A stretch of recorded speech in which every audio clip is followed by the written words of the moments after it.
Welcome students. In today's class we are going to start new chapter, that is sound. First we have to understand what is wave. So basically wave is an oscillatory disturbance traveling through the medium without change of form. So it is oscillatory disturbance.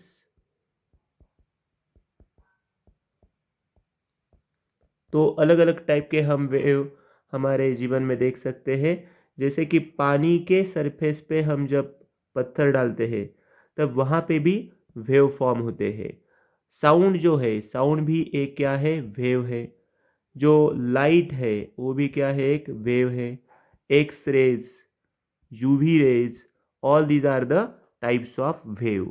So in this chapter we are going to start with what is basically wave, what are mechanical waves, electromagnetic waves, etc. So let's see what is basically mechanical waves. Mechanical waves. See, in case of mechanical waves, first we have to understand, जब हम sound के बारे में discuss कर रहे हैं, so for the propagation of sound there is a requirement of medium. जब हम कम्युनिकेशन करते हैं पर्सन टू पर्सन, वहाँ पे जब पर्सन टू पर्सन कम्युनिकेशन हो रहा है, ये जो साउंड प्रोपागेट हो रहा है, ये साउंड जो प्रोपागेट हो रहा है, ये वन पर्सन के वोकल कॉर्ड में ये साउंड प्रोड्यूस होता है और जो नेक्स्ट पर्सन के ईयर ड्रम पे इंसिडेंट होने के बाद उसको साउंड का सेंसेशन होता है। यानी साउंड के प्रोपागेशन के लिए यहाँ पे एयर मीडियम की ज़रूरत है। For the propagation of sound there is a requirement of air medium.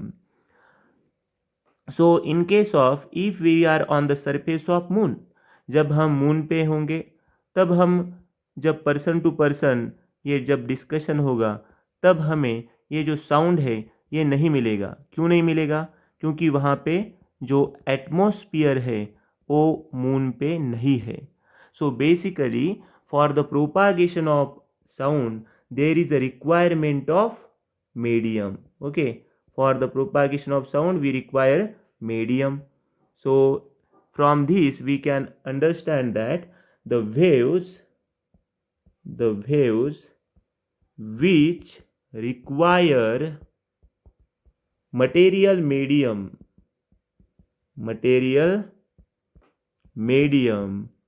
for their propagation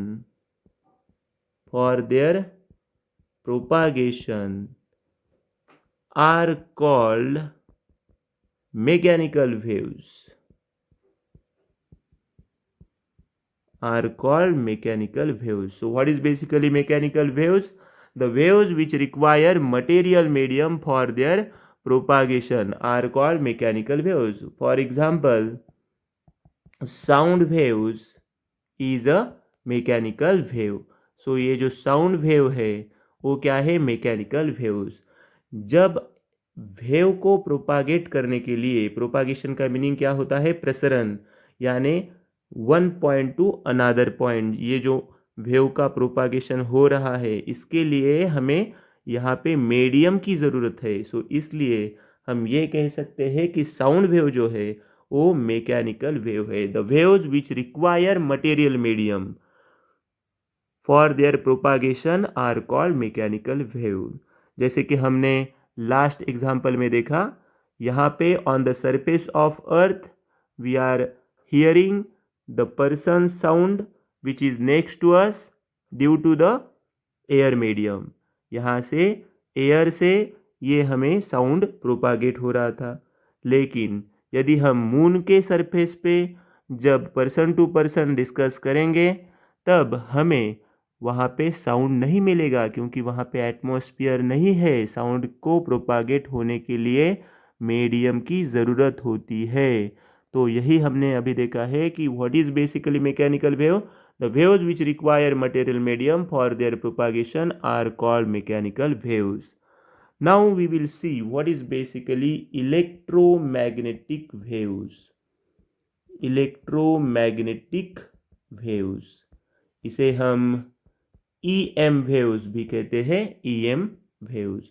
so basically electric and magnetic two words are there. So ये जो विद्युत चुंबकीय तरंग है, ये जो इलेक्ट्रोमैग्नेटिक वेव्स है, इनके प्रोपागेशन के लिए मीडियम की ज़रूरत नहीं है. लास्ट में हमने देखा था द वेव्स विच रिक्वायर, यहाँ पे रिक्वायर वर्ड है, लेकिन इन case of electromagnetic wave I will write the definition of electromagnetic waves as the waves which does not require, the waves which does not require material medium for their propagation are called EM waves, यानी electromagnetic waves. So what are the examples? ये जो light wave है वो है electromagnetic wave. जो X-rays है वो है इलेक्ट्रोमैग्नेटिक वेव्स. जो अल्ट्रावायलेट रेज यानी यूवी रेज जो हम कहते हैं वो भी क्या है? Electromagnetic waves. In case of electromagnetic waves there is a no requirement of material medium, इसलिए हमने लिखा है the waves which does not require, यानी इस तरह की वेव जिसके प्रोपागेशन के लिए किसी भी मीडियम की हमें ज़रूरत नहीं होती है, तो उसे हम इलेक्ट्रोमैग्नेटिक वेव कहते हैं. जैसे कि हम देख सकते हैं कि यहाँ पे सन है और let's consider here is our earth and the light wave is coming from the sun. So जब ये लाइट आ रहा है तो ये वैक्यूम से आ रहा है.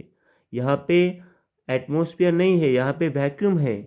तो light will travel through the vacuum and it will reach to the surface of अर्थ.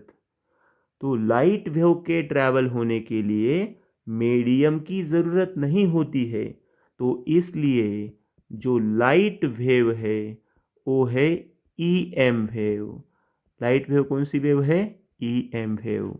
उसी तरह से हम एक्सरे के बारे में देख सकते हैं. एक्सरे के लिए भी मीडियम की ज़रूरत नहीं है, जिसे हम क्ष किरण कहते हैं. जो अल्ट्रावायलेट रेज है, जो वेरी हार्मफुल रेज रहते हैं, तो उसके लिए भी मीडियम की ज़रूरत नहीं है. ओके.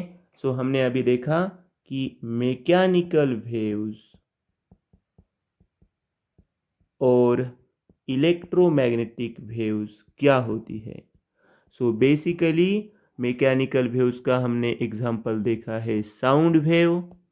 क्या होती है मैकेनिकल वेव्स? इस तरह की वेव जिसके प्रोपागेशन के लिए मीडियम की ज़रूरत होती है, उसे हम मैकेनिकल वेव कहते हैं.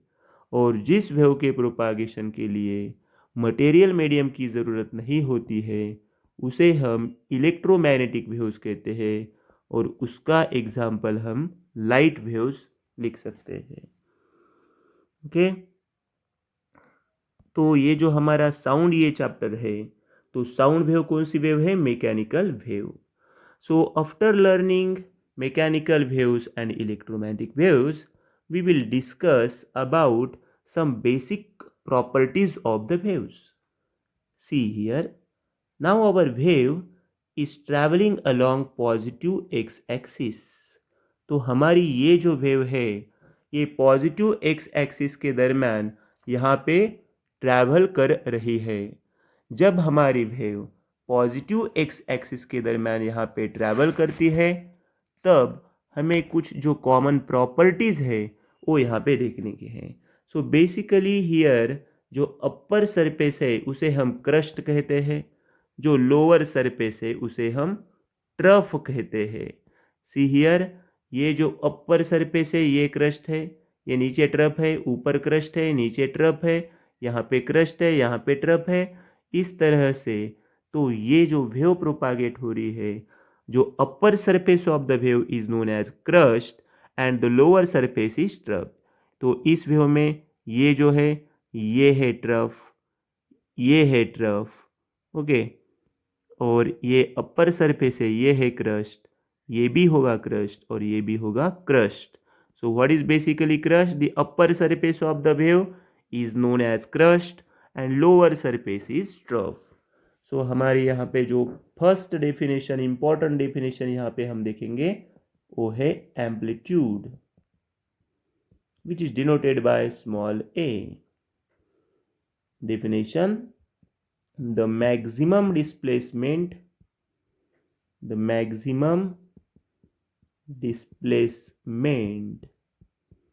of the particle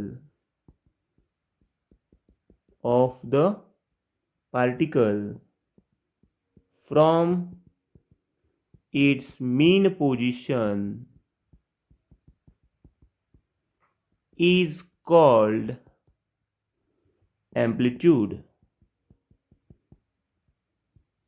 ओके, तो एम्पलीट्यूड हम स्मॉल ए से यहाँ पे दिखाएंगे. तो एम्पलीट्यूड क्या होता है? सो यहाँ पे हमने देखा ये वेव है एक्स एक्सिस पे ट्रैवल कर रही है. ओके, तो जिस पॉइंट पे वेव सबसे ज़्यादा ऊपर जाएंगी तो उसे हम क्या कहेंगे? Amplitude. In next page I will show you. So see here our wave is travelling here और ये क्रस्ट ट्रफ इस तरह से वेव आगे गई. यहाँ पे सबसे ज़्यादा ऊपर वेव जा रही है तो इसे हम कहेंगे amplitude.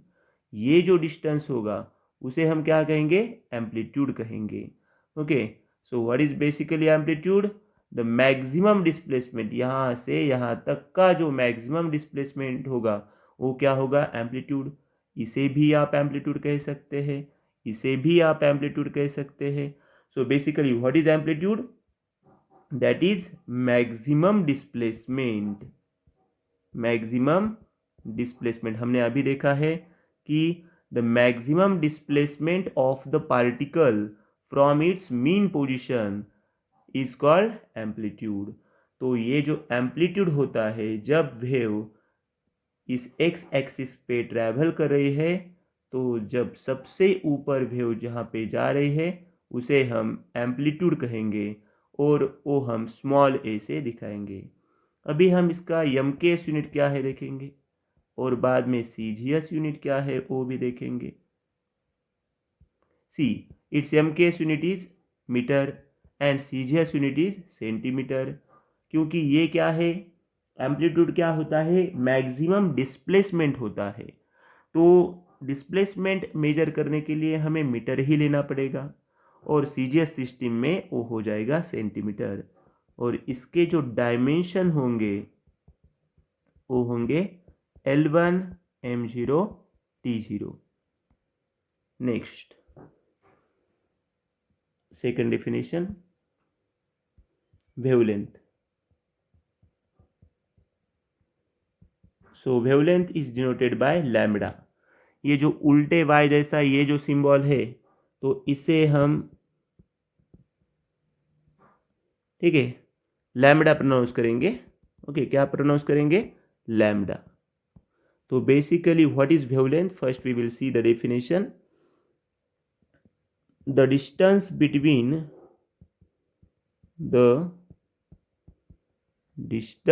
Between two successive crust or trough is called wavelength.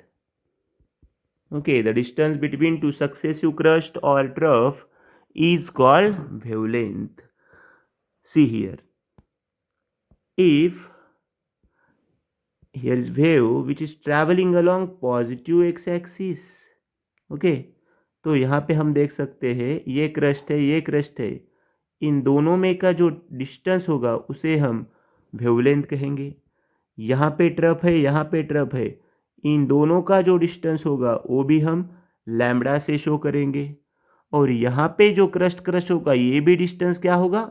Lambda होगा. तो basically the distance between two successive crust और ट्रफ, यानी क्रस्ट में का जो डिस्टेंस होगा और ट्रफ में का जो डिस्टेंस होगा उसे हम क्या कहेंगे? वेवलेंथ कहेंगे. सी हियर, बेसिकली जब हमारी वेव यहाँ पे प्रोपागेट हो रही है तो ऊपर क्रस्ट होता है, नीचे ट्रफ, ऊपर क्रस्ट, नीचे ट्रफ, क्रस्ट ट्रफ, इस फॉर्म में वेव आगे जाती है।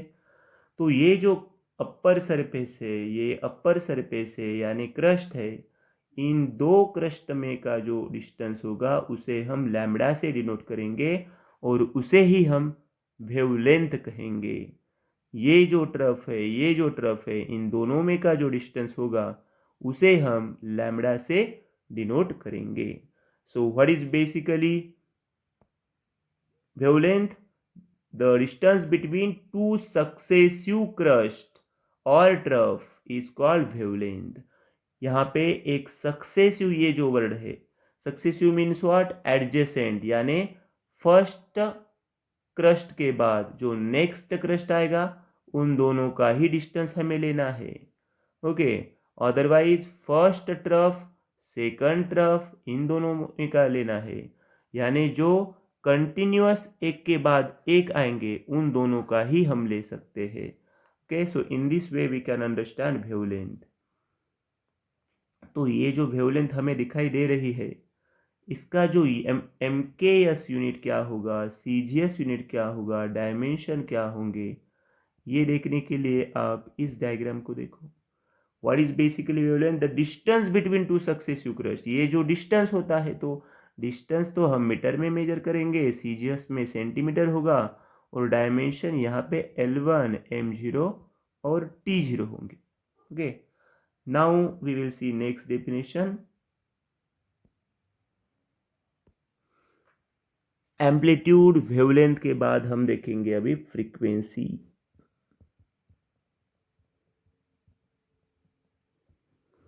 First, write down the definition. The number of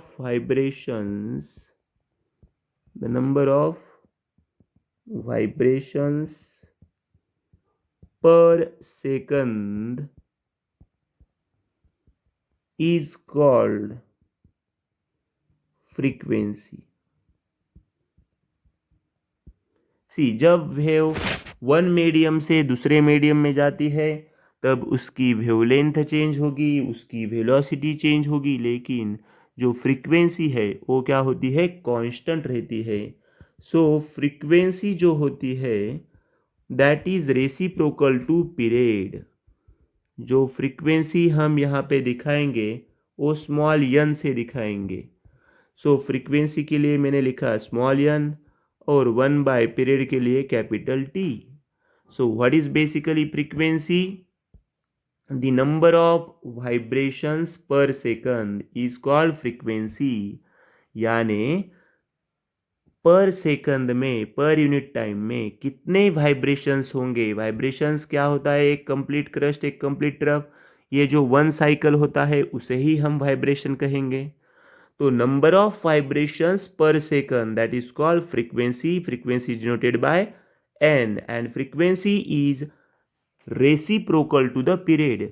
जब फ्रीक्वेंसी ज़्यादा होगी तब पीरियड कम होगा, और जब फ्रीक्वेंसी कम होगी तब पीरियड क्या होगा? ज़्यादा होगा, क्योंकि यहाँ पे फ्रीक्वेंसी और पीरियड का जो रिलेशन है वो है 1 by पीरियड, यानी frequency is reciprocal to period, frequency is inversely proportional to period. So इसका जो MKS यूनिट है वो है हर्ट्ज। हर्ट्ज नाम का जो साइंटिस्ट था उसके नाम से हम यहाँ पे उसका MKS और CGS यूनिट लेंगे। जो डायमेंशन है वो होंगे L0, M0 and T-1। See here, ये जो फॉर्मूला है n is equal to 1/t, ये आपको याद रखना है, हमें बहुत बार यूज करना पड़ेगा। 1/t है, यानी 1/t का पावर 1 होगा, और ये T1 ऊपर जाने के बाद ये हो जाएगा T-1। तो इसलिए आप यहाँ पे देख सकते हैं T का पावर -1 है, लेंथ और मास 0 है, और T का पावर -1 है। Okay, after learning amplitude, wavelength and frequency, we will see what is period. Number 4, period of the wave, capital T से हम डिनोट करेंगे। The time require to complete one vibration, the time required to complete one vibration is called period of the wave. Okay, the time required to complete one vibration. See here, यहाँ पे wave propagate हो रही है। Wave propagate होते समय ये जो complete crust होगा और ये जो कंप्लीट ट्रफ होगा, इसे हम क्या कहेंगे? One vibration. Otherwise you can say it as one cycle. तो ये जो कंप्लीट क्रस्ट कंप्लीट ट्रफ है उसे हम वन वाइब्रेशन या वन साइकिल कह सकते हैं। The time required to complete one vibration, ये वन वाइब्रेशन कंप्लीट होने के लिए जितना टाइम लगेगा उसे हम पीरियड कहेंगे। तो इसका जो MKS यूनिट है, CGS यूनिट है, ये क्या होगा? सेकंड। सेकंड ही होगा क्योंकि ये तो टाइम है, ये तो पीरियड है। सो जो डायमेंशन होंगे वो हो गए L0, M0 and T⁻1। So now let's see next definition. Velocity, which is denoted by small v. The distance covered by the wave, the distance covered by the wave per unit time. The distance covered by the wave per unit time is called velocity. Okay, जो distance है wave cover करती है per unit time में, उसे हम क्या कहेंगे? Velocity. MKS CGS unit velocity का मीटर पर सेकंड और CGS है सेंटीमीटर पर सेकंड। जो डायमेंशन है वो है L1 M0 T-1। तो अभी हमने जो देखा था, फर्स्ट हमने देखा amplitude, okay, then wavelength, then frequency, बाद में हमने देखा पीरियड और नेक्स्ट हमने देखा वेलोसिटी। सो ये जो एम्पलीट्यूड है, ओके, नेक्स्ट वेवलेंथ है, नेक्स्ट फ्रीक्वेंसी है, पीरियड है और वेलोसिटी है, ये सब क्या है? क्वांटिटीज है। ओके, ये क्या है? क्वांटिटीज।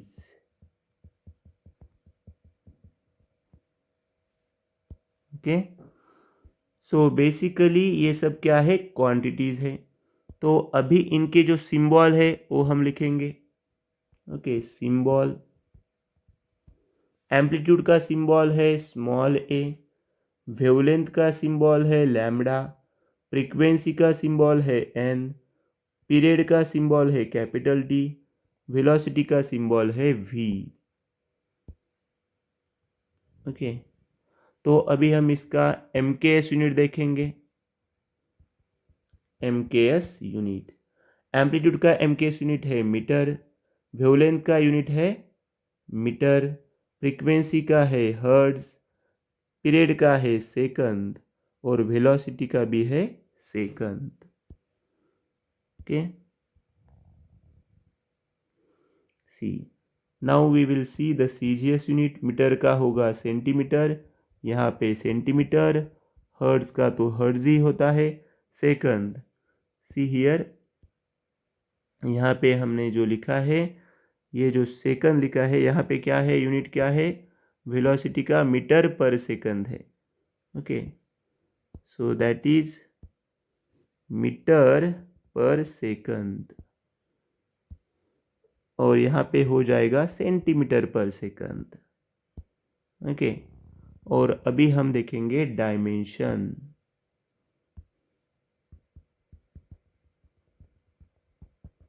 तो यहाँ पे आप देख सकते हैं इसका डायमेंशन एम्पलीट्यूड का L1 है, मास और टाइम यहाँ पे 0 है। ओके, वेवलेंथ का जो डायमेंशन है सेम है, L1 M0 T0। फ्रीक्वेंसी के लिए यहाँ पे होगा L0 M0 और T का पावर -1। पीरियड के लिए होगा L का पावर 0, मास 0 और T का पावर 1।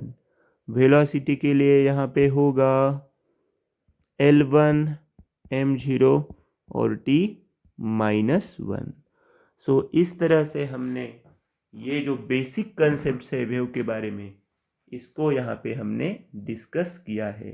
ओके, एम्पलीट्यूड के बारे में हमने सब देखा है, बाद में वेवलेंथ के बारे में उसके MKS unit, CGS unit, dimensions देखे हैं, बाद में पीरियड के बारे में देखा है और उसके बाद वेलोसिटी के बारे में हमने डिस्कस किया है।